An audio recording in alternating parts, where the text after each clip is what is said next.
सुप्रभात बच्चों। इस समय हम लोग पढ़ रहे हैं अपने हिंदी विषय। अपने हिंदी विषय में हम लोगों ने 3 चैप्टर कंप्लीट कर लिए हैं।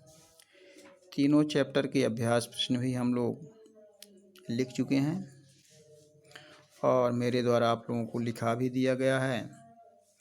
लेकिन बच्चों, आप लोगों के द्वारा आज तक होमवर्क चेक नहीं कराया गया है। मुझे उम्मीद है, आशा है कि आप लोग होमवर्क तो ज़रूर कर लिए हैं, कॉपी में लिख लिए हैं और चेक नहीं करा पाए हैं। तो आप लोग होमवर्क चेक कराने का तरीका बहुत आसान है।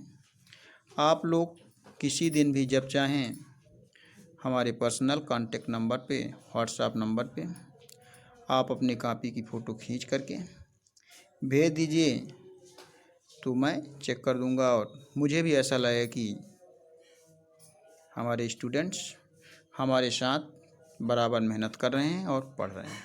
ओके, तो चलिए आज हम लोग प्रारंभ करने जा रहे हैं। हिंदी का ये चौथा पाठ होगा।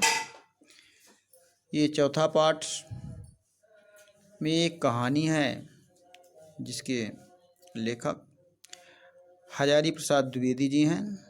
हजारी प्रसाद द्विवेदी द्वारा रचित लिखित यह कहानी आपके पाठ्यक्रम में है और कहानी का नाम क्या है? मंत्र तंत्र। तो चलिए प्रारंभ करते हैं। कहानी किस तरह की है देखिए। एक छोटा सा गांव था। उसमें केवल 30 गृहस्थों के घर थे। गांव इतना छोटा था कि उसमें लगभग 30 परिवार के लोग रहते थे। एक दिन 30 गृह स्वामियों को एक जगह मिलना था। आपस में गांव में रहने वाले लोगों ने एक दिन विचार बनाया कि सभी परिवार के लोग किसी एक जगह पर मिला जाए और कुछ आपस में विचार विमर्श किया जाए। पूरे गांव में ऐसी कोई जगह ना थी जहां वो इकट्ठे हो सकें, लेकिन गांव में जगह की समस्या थी। ऐसी कोई खुली जगह नहीं थी कि जहां पर वो सारे लोग एक साथ मिलकर आपस में कुछ विचार विमर्श कर सकें। क्या है? पूरे गांव में ऐसी कोई जगह ना थी जहां वो इकट्ठे हो सकें, बैठकर आराम से एक दूसरे से आवश्यक बातचीत कर सकें। गांव की सीमा पर कुछ खाली जमीन थी, लेकिन गांव का जो बॉर्डर था, गांव की जो सीमा थी, उस सीमा से लगी हुई कुछ जमीन खाली पड़ी हुई थी, जो कैसी थी? ऊबड़ खाबड़ और धूल मिट्टी से भरी थी। वो ज़मीन कैसी थी? सामान्य सी बात है कि जहाँ लोगों का रहना नहीं रहेगा, जहाँ लोग नहीं रहते हैं वहाँ की मिट्टी ऊबड़ खाबड़ धूल मिट्टी से भरी हुई थी। उन गृह स्वामियों में से एक कुमार एक दिन वहाँ आया। 30 गृह स्वामियों में से एक व्यक्ति का नाम क्या था? कुमार, जो उस खाली जगह पर जाता है। उसने कुछ स्थान साफ किया और वहाँ जाकर वो व्यक्ति क्या कर देता है? वहाँ उस जगह की सफाई करना प्रारंभ कर देता है। तभी वहाँ एक आदमी और आ गया। कुमार ने उसके लिए भी स्थान साफ कर दिया। 2-4 लोग और आ गए, वे भी कुमार के साथ लग गए। यानी सबसे पहले कुमार वहाँ पर जाता है।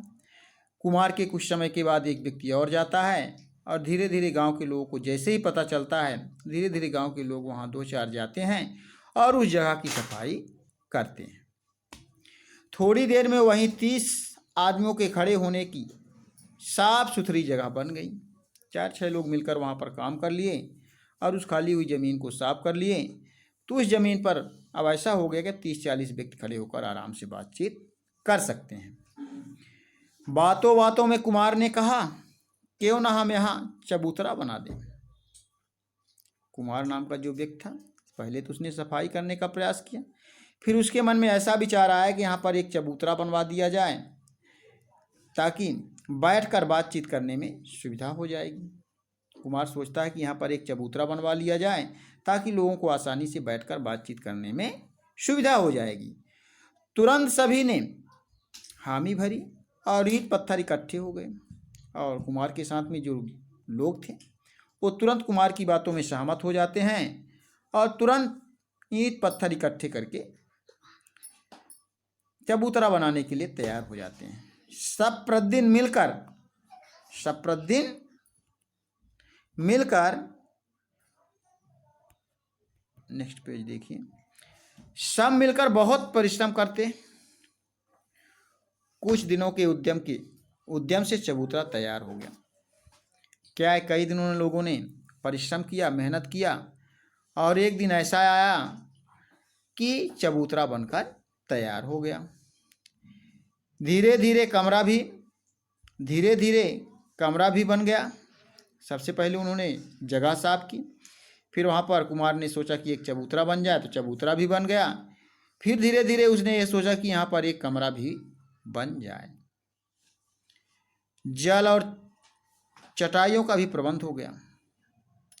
अब गांव के लोग आमोद प्रमोद के लिए भी वहाँ आने लगे। यानी जो गंदी जगह पड़ी हुई थी, वहाँ पर कुमार और कुमार के साथियों ने इतनी मेहनत कर दी कि वह जगह एक अब अच्छी जगह बन गई। अब गांव के कुछ लोग वहाँ पर घूमने के लिए भी जाना प्रारंभ कर दिए। परिश्रम भी एक आदत होती है। परिश्रम करना भी एक आदत होती है। गांव वासियों को परिश्रम की ऐसी आदत पड़ी कि वे आवश्यकता पड़ते ही सड़क बना देते हैं। मतलब वहाँ के लोगों में इतनी अच्छी मानसिकता बन गई परिश्रम करने की, मेहनत करने की, कि यदि गांव वालों को ज़रूरत पड़ जाती तो आपस में मिलकर के बड़ी बड़ी सड़कों का भी निर्माण कर देते थे। सड़क बना देते, पुल बना देते, तालाब खोद लेते, कुएं साफ कर देते। और इन सब का परिणाम यह हुआ कि गांव में खुशहाली आ गई। जब गांव के सारे लोग स्वावलंबी हो गए, अपना काम स्वयं करने लगे, तो सामान्य सी बात है कि गांव खुशहाल हो जाएगा। यानी गांव के जो लोग थे अपने हाथ स्वयं सारा काम करना प्रारंभ कर देते हैं। जो उनको ज़रूरत होती है सभी लोग मिलकर के उस काम को पूरा कर लेते हैं। उस गांव का मुखिया इन सब बातों से बहुत अप्रसन्न था। लेकिन इस तरह जब कुमार ने गांव में काम कराने लगे, गांव के लोग आपस में मिलकर काम करने लगे, तो गांव का जो मुखिया था इस प्रकार के काम को देखकर वो अप्रसन्न था, नाखुश था। वह बार बार गांव वालों के काम में अड़ंगा लगाता। गांव वाले कोई काम करने के लिए प्रयास करते तो हमेशा क्या करता था, गांव वालों के काम में अड़ंगा लगा देता। कोई अकेले मिलता तो समझाता कि क्यों कुमार की बातों में अपना समय नष्ट कर रहे हो। और जो गांव का मुखिया था कामों में अड़ंगा लगाता, और जब व्यक्ति एक एक करके मिलते तो समझाता क्यों कुमार की बातों में अपना समय बर्बाद कर रहे हो। वास्तव में लोगों ने बुरे काम करने बंद कर दिए थे। अब गांव में ऐसा माहौल आ गया कि लोग बुरे काम करना बंद कर दिए थे। इसमें मुखिया की जुर्माने की आमदनी बंद हो गई थी। गांव का जो मुखिया था, गांव के जो लोग गलत काम किया करते थे तो मुखिया जुर्माना लगाता था, और जुर्माना लगाता था तो उसको आमदनी होती थी। तो गांव का माहौल अचानक ऐसे बदल जाता है कि गांव के लोग गलत काम करना ही बंद कर दिए। जब गलत काम करना ही बंद कर दिए तो गांव का जो मुखिया था जुर्माना नहीं लगा पाता था और ना ही उसे कोई आमदनी हो पाती थी। उसने कुछ सोचा और राजा के पास शिकायत कर दी कि गांव के सभी आदमी चोर हैं, नशा करते हैं, जुआ खेलते हैं, उपद्रव करते हैं और मारपीट के बिना बात ही नहीं करते। इसमें गांव भर में उत्पात मचा हुआ है। तब वो क्या करता है, गांव का जो मुखिया तो राजा के पास जाकर झूठी शिकायत कर देता है कि गांव के जो लोग हैं सब चोर हैं, ये आपस में लड़ाई झगड़े करते हैं, उत्पात मचाते हैं, जिससे गांव में बहुत सारी परेशानियां हो रही हैं। शीघ्र ही कुछ प्रबंध ना किया गया तो गांव में भले आदमियों का रहना दूभर हो जाएगा। मुखिया राजा से जाकर बताता है कि यदि इन लोगों की सही समय से व्यवस्था ना किया जाएगा तो गांव में लोगों को रहना दुर्लभ हो जाएगा। राजा की आज्ञा से मुखिया सबको बांधकर राजा के सामने ले गया। राजा ने आदेश दिया कि उन सबको बांधकर लाइए। तो राजा की आज्ञा से मुखिया सबको बांधकर राजा के सामने ले गया। राजा ने कुछ पूछा ना सुना। राजा ने उन लोगों से कुछ भी नहीं पूछा जाना, बस कह दिया हाथी के पैरों से कुचल कर इन्हें मार डालो। राजा ने क्या आदेश कर दिया, उन लोगों की, गरीबों की कोई बात राजा ने सुनने के लिए तैयार नहीं हुआ और न तो सुना। वो डायरेक्ट आदेश कर देता है कि इन सारे लोगों को हाथी के पैर से कुचलवा के मरवा डालो। ठीक है, फिर आगे देखिए क्या होता है। राजमहल के बाहर मैदान में उन्हें लिटा दिया गया। राजा के पास सारे लोगों को बुलाया गया और राजमहल के सामने उन्हें लिटा दिया गया। सभी के हाथ पैर बांधे थे। कुमार ने सबको समझाया, चुपचाप लेटे रहना, हाथी को प्यार से देखना और राजा पर भी क्रोध न करना, कोई कुविचार मन में न लाना। सब ने ठीक वैसे ही किया। कुमार कह देता है किसी को घबराने की ज़रूरत नहीं है, न तो मन में अपने बुरे विचार लाने की ज़रूरत है और हाथी की तरफ सबको प्यार से देखना है। राजा के महावतों ने हाथी छोड़ दिए। जो हाथी को चलाता है उसे महावत कहते हैं। राजा के महावतों ने हाथी को छोड़ दिया। हाथी उन लोगों के पास पहुंचकर चिघाड़ता हुआ लौट गया। हाथी उन लोगों के पास तक गया तो, लेकिन वो कुचला नहीं, वो चिघाड़ता हुआ उन लोगों के पास से वापस लौट गया। दूसरा हाथी मंगवाया गया, पर वह भी आगे न बढ़ा। तीसरा, चौथा और फिर बारी बारी कई हाथी बुलाए गए। सुबह से शाम हो गई, पर हाथियों ने किसी को नहीं कुचला। राजा ने कहा, जान पड़ता है इनके हाथ में कोई दवा है। तब राजा को शंका हो जाती है कि हाथी जाती हैं और उनको कुचलते नहीं हैं, वापस लौट आते हैं। इसका मतलब ये है कि ये लोग अपने हाथ में कुछ दवा लिए हैं, जिसके कारण हाथी इनके पास नहीं जा रहे हैं। राजा को ऐसी शंका हो जाती है। ढूंढने पर उनके पास कुछ भी नहीं मिला। तब राजा उनके हाथ को चेक करवाता है, ढूंढवाता है, लेकिन उन गरीब बेचारों के पास कुछ भी नहीं था। अब राजा ने कहा, ये अवश्य कोई मंत्र तंत्र जानते हैं। तब राजा के मन में दूसरा विचार उत्पन्न हो जाता है, दूसरी शंका पैदा हो जाती है कि लगता है कि ये लोग क्या किए हैं, कुछ मंत्र तंत्र पढ़े हुए हैं। उन्होंने खुद ही पूछा तो कुमार ने उत्तर दिया, महाराज हम कोई मंत्र तंत्र नहीं जानते, हम सब साधारण गृहस्थ हैं, परिश्रम करके अपने परिवारों का पालन करते हैं। हम सभी जीवों से प्यार करते हैं, जीव हिंसा नहीं करते, दूसरों की चीज़ नहीं लेते, झूठ नहीं बोलते, नाश नहीं करते, सबको मित्र मानते हैं, सबकी मदद करते हैं, गांव की आवश्यकता अनुसार यथाशक्ति तालाब और कुएं खोद लेते हैं, घर और सड़कें बना देते हैं। महाराज यदि हम लोग कोई मंत्र जानते हैं तो यही मेरे साथियों ने गांव का कायाकल्प कर दिया है। मुखिया जी प्रसन्न हैं क्योंकि बुरे कामों से उन्हें जो आय होती थी वह बंद हो गई। तो जब इस तरह की बात राजा के सामने पहुंचती है तो जो कुमार नाम का व्यक्ति था वो सारी बात मुखिया की पोल खोल देता है कि महाराज हम लोग ना तो कोई मंत्र तंत्र पढ़े हैं और ना तो हम लोग कोई दवा लिए हैं, हम लोग गरीब हैं, हम लोग अपनी ईमानदारी और मेहनत से काम करते हैं और हमेशा दूसरों की भलाई के लिए काम करते हैं। हम लोगों को जो ज़रूरत पड़ती है हम लोग गांव में बना लेते हैं और गांव का माहौल ही ऐसा बदल गया है कि गांव में लोग अन्याय करना बंद कर दिए हैं। और जो गांव के मुखिया जी हैं तो लोग जब अन्याय करना बंद कर दिए हैं तो ये जुर्माना नहीं लगा पाते हैं और इनको किसी तरह से आय नहीं हो पाता है। इसलिए ये हम लोगों से नाराज़ हैं और इनके द्वारा ऐसा किया गया है।